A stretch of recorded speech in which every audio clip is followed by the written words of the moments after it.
Hello, hello. I am Brandy Jordan, and this is Richard Corbett. Hello. And we are here tonight to talk about the full moon, Full moon in Leo. the first full moon of 2024, and the first full moon of Pluto in Aquarius. Yeah. It's a pretty interesting lineup on this chart. For sure. Absolutely. Yeah. So first, Pluto dipped into Aquarius this past year, but and it's moved to Aquarius for the second time. Mhm. So let me Right, back right. that up. It touched into 0 degrees Aquarius. Yes. It backed into Capricorn for quite a while. It's just moved back into Aquarius. It is going to back into Capricorn one more time later this year for a pretty short period before it finally moves into Aquarius for good on this cycle. And it is a 248-year cycle.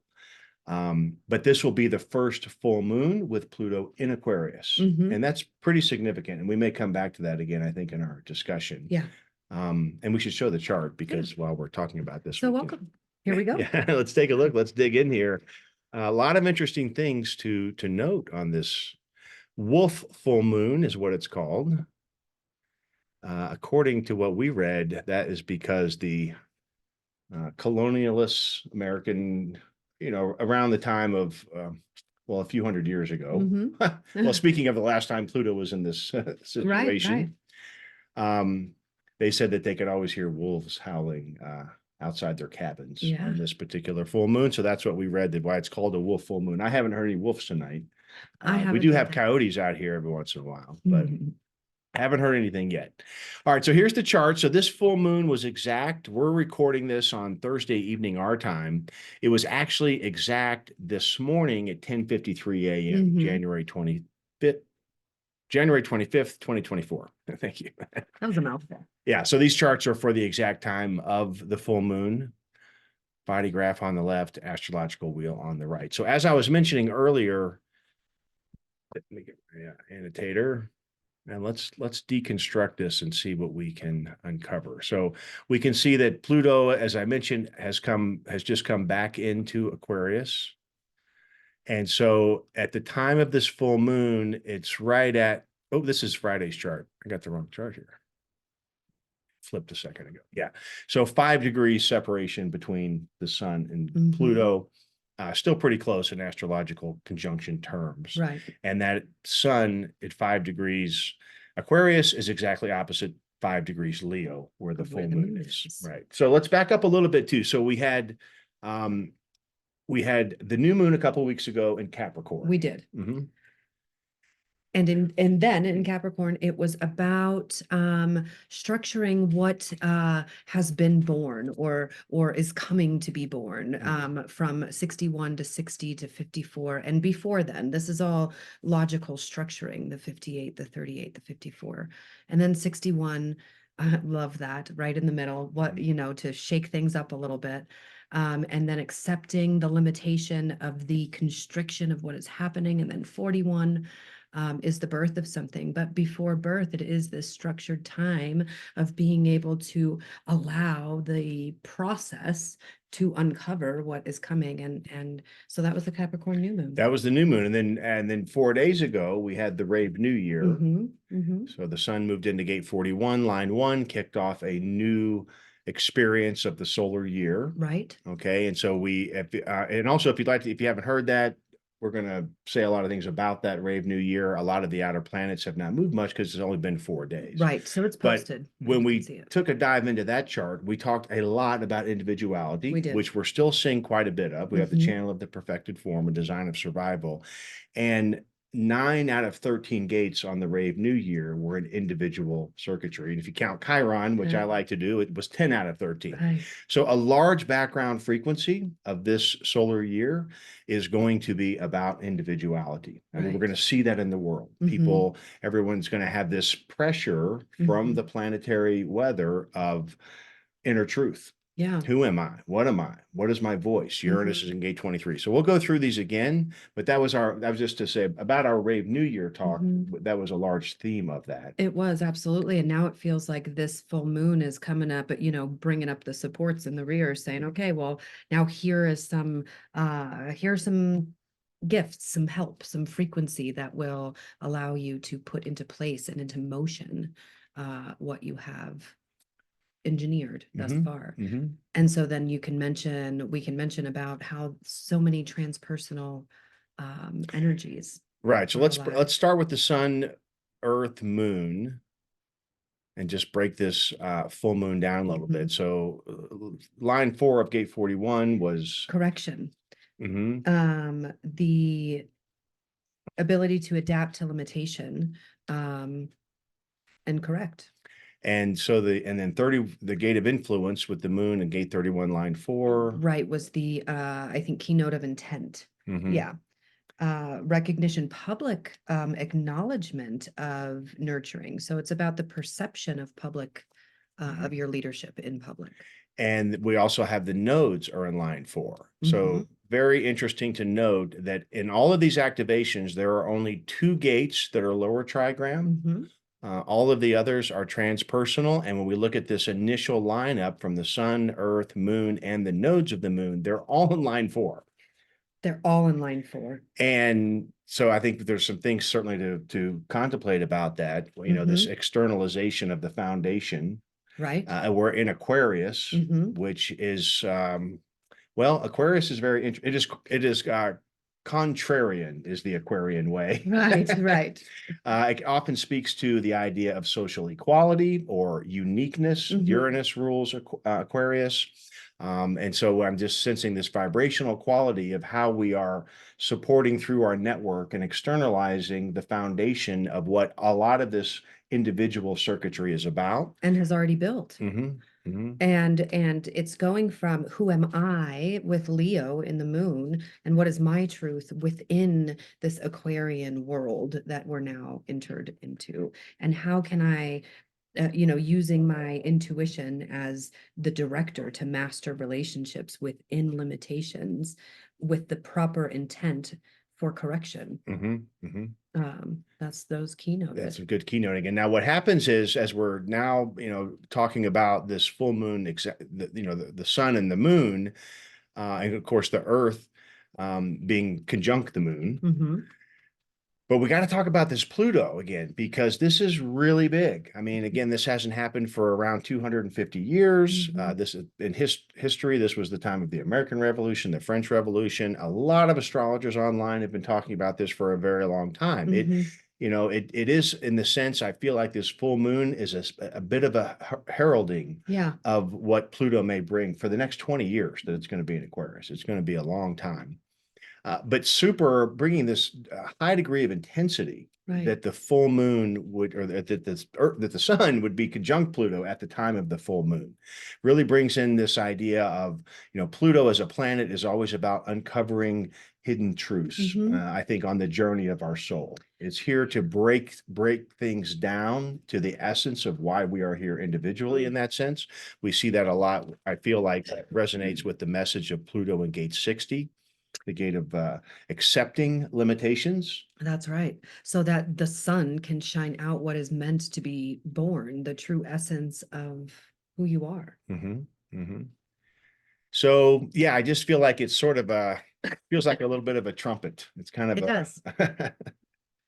I mean, with the death and rebirth and our sun, how we shine out in the world, being that close to each other, entering this Aquarian age, this close to 2027, it just says, the rubbers meet in the road, and it may get easier, and it could not get easier as well, depending on how we navigate ourselves through these transits. Yeah, and of course, we always say and reaffirm it is about really being in touch with your personal authority. That's right. Right, because it's going to be chaotic. We know just from a geopolitical scale, the world news, the wars, the political year for the United States, it's going to be a turbulent year. Anytime Pluto changes signs historically, there is turbulence. But being in close touch with one's authority is going to be how to navigate that. But I think what we can see from here is that there is an intense pressure out there for everyone to be offered the opportunity, to put it nicely, to discover what their inspiration is. What is their personal truth? Who am I? Why am I here? I mean, the world's a scary place right now, but if we're living and breathing, we're here for a purpose. And I think the chart is really asking us the questions about how to discover that. And you're supported, I believe, in this chart in becoming something brand new that you have never ever been before, but that you knew the truest essence had been knocking on the door of your soul for a long time. This is the opportunity to rise to the occasion of being that internal self that you know yourself to be. And I think part of what's supporting that story is Saturn finishing up its very long-term stay in gate 55. Saturn did its full retrograde cycle inside of gate 55, so it's Mhm. been here quite a while. Mhm. It's in line 6. It'll be leaving very soon, and that'll be its last time in gate 55 for almost 30 years. Yeah. So we have repeatedly talked about this gate of spirit and abundance, dealing with this highly emotional gate, Mhm. very connected to the cyclical nature of individual chemistry and Right. emotions and melancholy, finding balance in that. I just feel like this is kind of our last chance to Yeah. really appreciate the structure that Saturn brings and offers, that through discipline, Mhm. we can find emotional equilibrium. We know that, I know from my solar plexus, that it's always about waiting out the wave, Right. finding that emotional, physical, felt sense of clarity. And Saturn being here for this full moon is really a chance just to, I feel like I'm thanking Saturn. Like, Yeah. thank you for the message that I've seen Mhm. from his stay in gate 55, as he's going to be leaving here very soon. But again, very much connected to this idea of what does that mean for me? How do I experience that? You know, it's all this. Keep going. I'm sorry. Yeah, no. I was going to add to that when you were finished, Mhm. but I wanted to hear all Well, of it. as I jump back and forth to say that Saturn is in what we call a quincunx, exactly to the degree of this full moon, and so it's Go. extra stimulating in that Mhm. sense. A quincunx is a bit uncomfortable. It's not an Mhm. opposition where you're directly across from me and we can see each other. It's a sign off, and so it Mhm. creates this fuzziness, irritation. And so one last time here at this full moon, Saturn saying, "Hey, you know, Yeah, hold on to this spirit, find right. out what that means." And it's being in Pisces, to me, we can draw on the creative nature of this mutable water Mhm, sign, right? Through mhm. our inspiration, imagination, and creativity, and having our own personal modalities and structures where we can connect with the core of who we are, Mhm. is really what's going to help us weather the storm Right. this year. Because, like I said, it's definitely going to be turbulent, but it's exciting. It's like that fortune cookie. May you live in interesting times, Yes, and we and we definitely definitely are do. living that. But as we've just crossed that Rave New Year and this first full moon, I think really to embrace that intensity with find out the why that we feel for Yeah. ourselves, what our incarnation cross is about, what is my truth, what will it mean to me to be able to speak my truth in Mhm. the face of anything. These are questions to find out right now. Well, and I love the perfect setup to 31. And 31 is, it's a leadership gate, but the alpha is not necessarily the leader because they've chosen to be. They Mhm. are just by nature of their actions causing leadership in the environment. Other people see it and want to follow it because of those actions. And so 31 is it's like this support with the sun and the moon, the mother and the father, Yeah. to lead ourselves and to have faith that that self leadership, that direction of self will be the thing that moves us out of limitation into our spirit. Yeah, yeah. And that gate 60 line 5 is called the line of leadership. Mhm. And let's bring in Uranus because it's also in an individual gate. Again, it's been here a very long time. It did its full retrograde cycle inside of gate 23. And It now went it's all finally the way moving back to forward. line 1. It stopped. It's moving forward just as of technically a couple days now. Mhm. Um, but we're going to so it's going to be here for a little longer. So, but this brings in the story about my voice, Right. creative expression. Yeah. How do I assimilate this message of my own personal inner truth that Pluto is pressuring us to discover and Mhm. to work with? Saturn's providing support if we make the effort to do that. And Uranus is saying, yeah, but Uranus has that sudden uniqueness. It resonates with individual Right. circuitry, bringing that creative expression. Mhm. Really a time, I think, to and not only that, but the moon in Leo being associated with the fifth house is all Right. about creativity. It's Mhm. the sign of creativity Yes. and play. Mhm. And the sun gains power from creative play and individual expression.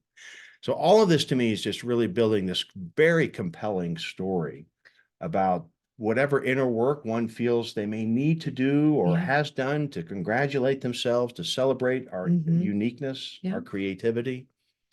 Yeah. Be 10 in the fifth line there. to be the heretic of yourself, of who you've been, what you've been. This is just such a beautiful support, I Yeah, think, yeah, for and our, yeah, Mhm. for that expression. And you Mhm. mentioned that gate 10, so let's look at the perfected at it. form. We have the south node in gate 57, which puts the north node in gate 51. As we mentioned, it is line 4. My contemplation of the south node, which means where we've come from. It's Mhm. something about our past we're moving away from, but also can be thought of as tools on board, things we can draw on from the past. And it's in the most ancient awareness center that we carry. To Mhm. me, this means that through this creative expression that we have the potential to draw on the past, to That's have right. courage, gate 51, to have the courage and bravery to be initiated into this future. Yeah, and this is called the director, the Mhm. master of relationships. So that is all about integration. It Mhm. is all about survival, is mastering relationships. So this is the supportive energy to master relationships as the heretic, Mhm. which that's rare. Or could be, I'm just teasing, but I think that that's a beautiful coming together of those two energies. And then also 27 is in a rare energy, in my opinion. It's very dualistic. 27 is the energy to nurture the tribe, and it's this most of the time for me it's a soft energy that I imagine, so cooking me food and sitting down and talking about, that's this 27 energy. But 27 in the sixth line is the wariness, the wariness of who to nurture and who you have nurtured that isn't someone that is supposed to be nurtured, and Mhm. listening to that. Mhm. And so I think 27, we see all of this ability to have leadership through correct intent, to be able to correct what is limiting, to be able to be the director and master our own relationships through shock and chaos, as ourselves, with this voice being ourselves. And 27 says, okay, who do I share this with now? Who's Mhm. my fractal? Who are the people that get this?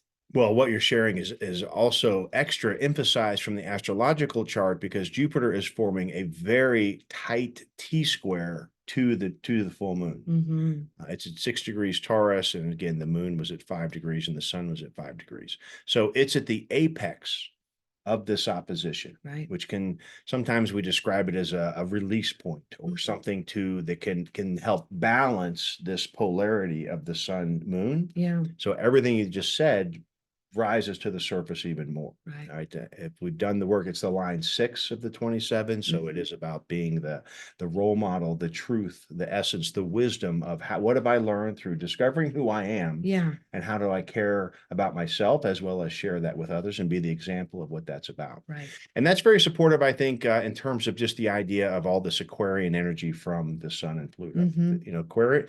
Aquarian, that sign, it does lend that vibrational quality of speaking truth. Right? It's being willing to be the Aquarian thinker, the Mhm. different thinker, willing to go against the grain. Yeah. And so that I feel kind of supporting that message. So Jupiter, yeah, in a very pivotal role for this full moon. We haven't talked about Mars yet. So Mars has just moved into gate 54, line 1. Yeah. Okay. And then Mercury is wrapping up its movement through gate 38. Now, what I want to point out about that, and then I want to hear what you have to say, is just to highlight the fact we already talked about gate 10 with Venus. All 3 of our personal planets are in Capricorn. Mm-hmm. So that brings that Saturnian discipline and structure to this Mhm. entire message, Mhm. right? So Mhm. doing the work and the structure, working on this idea of individuality, very supportive. Yeah. Capricorn is about hard work. Yeah. It perseveres like gate 38. It Mhm. has drive, gate 54. And the power of the behavior for most of gate 10. Gate 10 actually is where it moves from Sagittarius to Capricorn, but it is in line 5. So it Mhm. is in Capricorn. So idea with that is just all personal planets are ready to go into that structured work to support this drive. Now, the important thing I want to add is that the Mercury Mars at 14 and 15 degrees Capricorn are exactly square Chiron at 15 degrees Aries. Mhm. Now, that Chiron is currently located in gate 51, line 1. So this is the part where it gets could be a little triggering Yeah. in that sense, Yeah. right? These, what if we're thinking about the wounded healer in the gate of shock and initiation, Right. the Mercury and Mars are really provoking and stimulating uh, this this Chiron. Yeah, I can feel it as almost provoking for initiation, right? 51 is shock, but it's shocking you and inviting you into doing the same thing you've always done or rising to a different decision, a different, which brings a different outcome.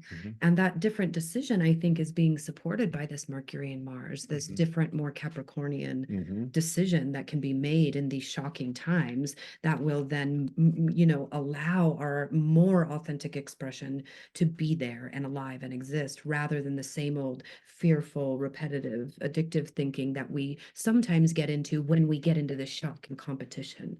Beautifully said, and very tied in back to that Pluto. Mhm. So that Oh, yeah. healing process and Pluto in the gate 60 of accepting whatever someone may be feeling is their greatest limitation right now. Right.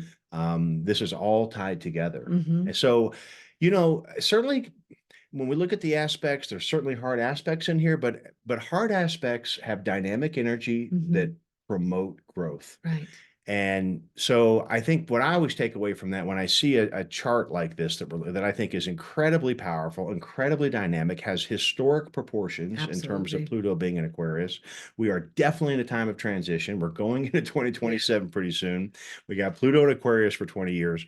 That, whatever healing that needs to be done, those Capricornian planets right now are saying, let's get on with it. That's right. Let's not be fearful. Mhm. Fear, doubt, and insecurity and anxiety are the headlines of the news right now. Right. This is what the not self world is in right now. But for Right. people that can find through the support of these transits and their own inner authority, I think it's very powerful to stand up Mhm. for who they are. Yeah, absolutely. And they don't have, it doesn't have to be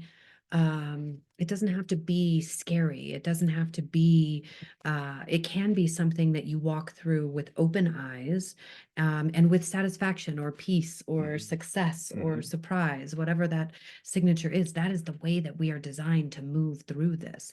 And this is just supportive opportunities, I think, well, yeah, supportive opportunities for us to continue to play the game and handrails, like you say. It gives us all of this engineering and these codes to be able to fall back on when we are a little lost, when we do look at the news and we do feel like things are really bad out there and I don't know how to act other than the way I've always acted, so I'm just going to continue to do that. Well, here's something different. Yeah.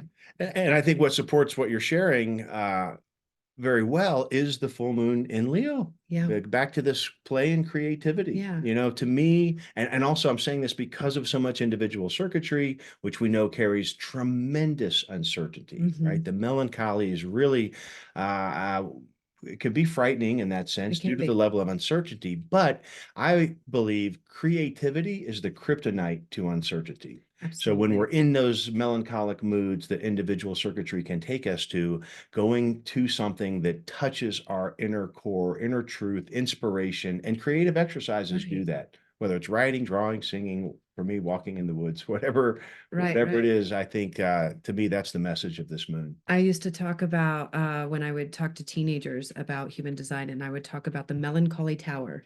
That if it were my queendom, that I would have a melancholy tower, and in that tower it would be all the softest and most loveliest of fabrics and things, but also would be all the books and all the art supplies and all the musical instruments and animals and everything that you could imagine to be creative within. And there would be sad rooms and crying rooms, and there'd be perfect music for tear jerking, and all of it would just be the melancholy tower, because once we arrive there and let ourselves be in that juice, that's when the truth comes. And only then does the truth come. I mean, we could think that we can go in with our mind to go find the truth, but only when the mind moves out of the way does the truth come. And so I think that we should all visit our melancholy towers. Yeah, and that also I hear that Jupiter, that expansive power of Jupiter in gate 27 in the line of wisdom and the role model of caring and nurturing. And that is and that's tribal. I mean, we need other people for that. But it does start by being the personal example of that. The nurturer of ourselves. Yeah, for sure. I think the only planet we didn't mention was Neptune, still down here in gate 36. It's going to be there for another year or more. So it's doing its thing, It right? is. We are in quite an experience. We are in a Neptune is the planet of the veil, but Yeah. also the planet of limitlessness. Yeah. And so again, the horizon can look like a limitless challenge Yeah. of moving from inexperience to experience. And that's what the planet's doing right now. It feels like fog. Yeah. Yeah, like you don't know how vast the horizon is because it just feels like it's right here, but you know that it goes for a long time, but you're not just sure what you're looking at. And to again, as we're sharing, I think is to not get lost in that, Yeah, to not get lost in Neptune right now. right. To stay with your strategy and authority. Strategy, Don't worry authority, about and it. really define for oneself what needs to be accepted. Yeah. What limitation am I currently working on? I have the power of the personal planets in Capricorn to put Mhm. some structure around that and Mhm. work with that drive to move through that as the perfected form. Yeah. Right, as the pure, intuitive, higher self Yeah. behavior. And I think that Leo and the moon, the visual I just got is, feel like the lion does. When the lion is hurt, you hear it for miles around. When the lion is happy, you hear it for miles around, so feel yourself like the lion would in this sense, whatever that looks like. Yeah. Maybe dancing in the full moon, Yeah, which we would do, but it's covered by clouds. it is. We Can't just see went it. to look, but we have been bathed in her the last couple Yep, nights it's as she out grew. there. Yeah. She is out Yeah, there. yeah, for sure. Well, that was fun. Anything else? I think that will do it. All right. Well, thank you guys for joining us, and Yes. pleasure to be here with you. And happy full moon. Yeah, thank you. Bye.